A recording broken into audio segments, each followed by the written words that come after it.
Fall trips. Let's get you ready to arrive at Walt Disney World. I have some Disney Crazy Brain information to give you to help make sure that you have those little itty bitty small details in place for your trip coming up in terms of what's happening in the parks, because a lot of changes start happening in the fall time.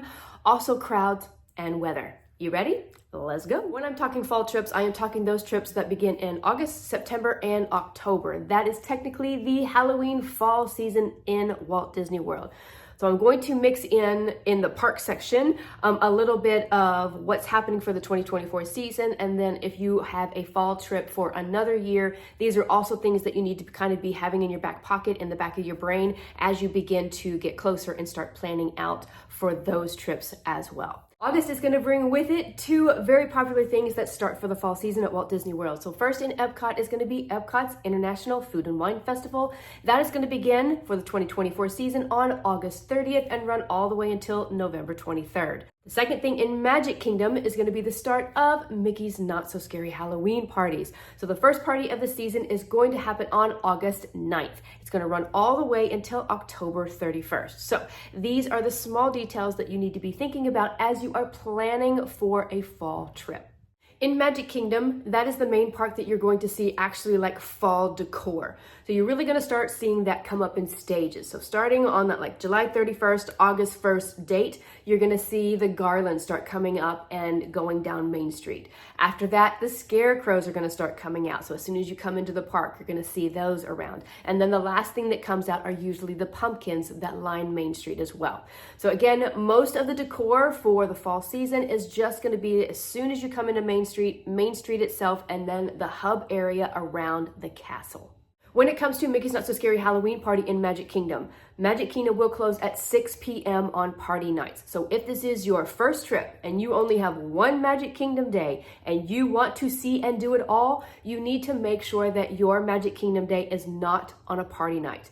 Again, Magic Kingdom will close at 6 p.m., which means you are not going to be able to see Happily Ever After, which is the very popular fireworks show that happens in Magic Kingdom.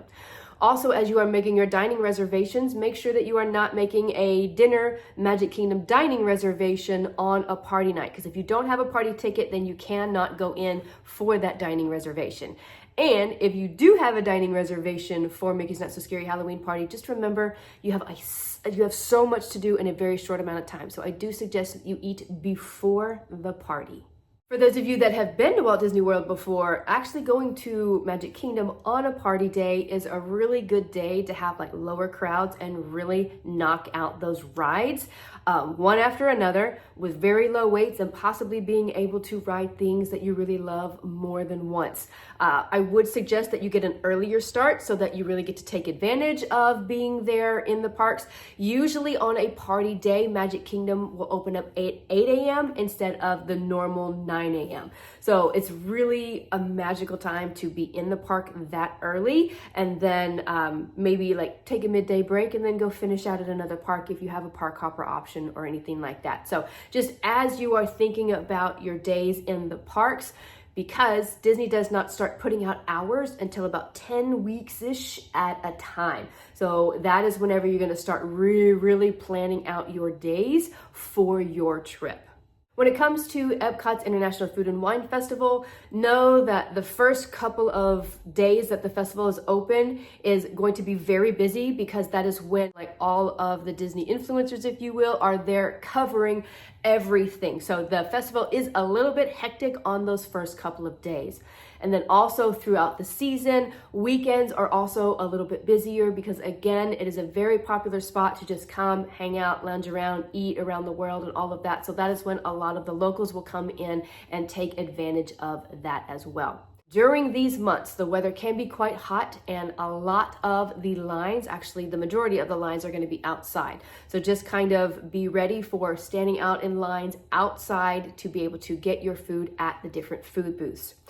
Also with that coming in, Food and Wine Festival, the main focus is the food. That is it. There is a ton of food for you. So if you are really wanting to dive head deep into the Food and Wine Festival as a whole, you may need more than one day in Epcot to cover it all because it is a lot. If you have a group, I would suggest possibly sharing the different things so that you can make it around the world and be able to survive and walk by the end and not be so uncomfortable or so full.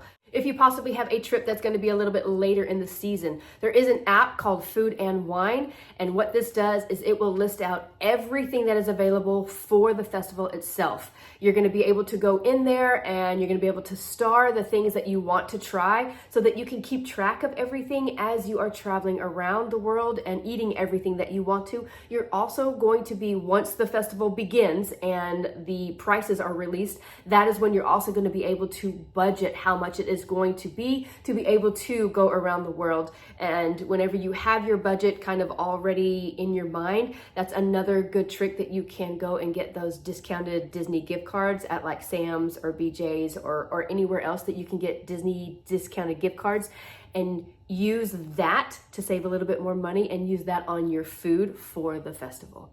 So like I said earlier, Disney will release park hours roughly about 10-ish weeks at a time. So that's whenever you're going to be seeing when the extended evening hours are taking place, whenever the park hours are, all of the special events that are going to be happening that you need to be paying attention to as you are picking your park days for your trip. Another thing that is going to start happening in the fall are things are going to have time changes. So Happily Ever After in Magic Kingdom during the summer months begins at 9:20 each night. Once fall starts happening, then Happily Ever After showtime starts getting moved up earlier and earlier. So in August, about the beginning of August, Happily Ever After will start at 9 p.m. Then about September, about mid-September, it's going to start happening at about 8:30 p.m. And then once we get into October, Happily Ever After is going to begin at 8 p.m. and that time changes beginning of October. And why this is important to know is because about now-ish is whenever you are going to start making your dining reservations. So you need to make sure that your dining reservations, if you want to see Happily Ever After in Magic Kingdom, do not overlap. You want to be able to get your spot, because if you want a spot that is in front of the castle, then you are going to need to get your spot a good 45 minutes before the time starts.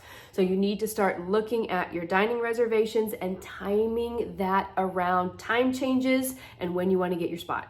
I also want to add that this is my favorite time of the year whenever Happily Ever After starts earlier and Magic Kingdom starts closing later. If you have like older kids or an adult trip or kids that can stay up later, after fireworks is a great time to be in the parks, and it is a great time to really get some rides in with no to low waits. It's the perfect time. It's so much fun. Another thing that you need to be paying attention to now that hours are going to start being released for the fall season are the rides and attractions that are closed for your trip. There's nothing worse than talking up a ride or an attraction and walking up and realizing that it is closed for your trip. So currently for the 2024 season, the things that are going to be closed in Magic Kingdom, Peter Pan, that is going to be closed probably about mid-August-ish. It closed in July and it's going to have a 6-week refurbishment. So probably about mid-August is when that is going to reopen.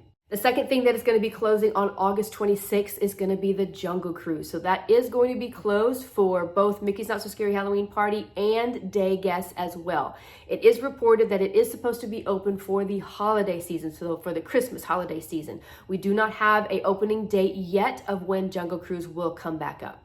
And then Epcot, the only ride that is closed there is going to be Test Track, and we have no reopening date for that one as well. That is getting a full retheme and a full rework. So we're all very, very excited about that coming up. So as you have your trips coming up, make sure that you are paying attention to park hours and what is not available for you for your trip.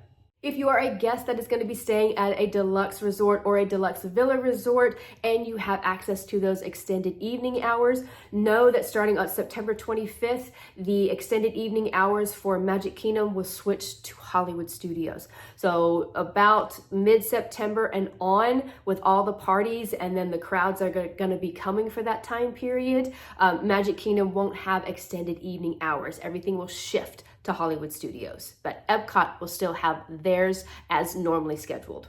When it comes to crowds during this time, there's going to be like 3 major changes. So from mid-August till about mid-September, you're going to see some of the lower crowds of the season because of school going back, and most people are focusing on that. So you will have it to where you are going to have lower crowds and the parks are going to be a lot more enjoyable for you. You are going to have Labor Day in there, and I do believe that is for the 2024 season, August 30th to about September 2nd, that time frame right there. Crowds are going to uptick just a little bit. That also means that the price of the Lightning Lane Multi-Pass and Single Pass is probably going to uptick as well because crowds will come up a little bit. So just kind of have that in your mind too as you are budgeting for those things. End of September is when all of the school fall breaks start. So that is also going to bring another small uptick to crowds. It's not going to be crazy crowds, but there is going to be, it's just a little bit of a noticeable difference as far as crowd levels go. And then whenever we get into October 1st week, and then the weeks after that, it will get busier and busier and busier as more fall breaks are happening. Not to mention the Halloween season is very popular at Walt Disney World. And then by the end of the month in October, you are going to see the Run Disney Wine and Dine half marathon happening. So that's also going to bring those guests in, upticking the crowds as well. When it comes to weather for the fall trips, I wish I could give you some good news and say that it was going to cool off a little bit for you, but during the day, it is not. You are still going to have summer temperatures. So in August, you are still going to have those high 90 temperatures, feeling like it's in the hundreds. For September and October, you're going to have the high 80s, still feeling like it's in the 90s. And if you are still worried about the weather, I do have a how to deal with the heat video linked in my description box for you to get you ready, and all those little small tips and tricks to help you survive that heat.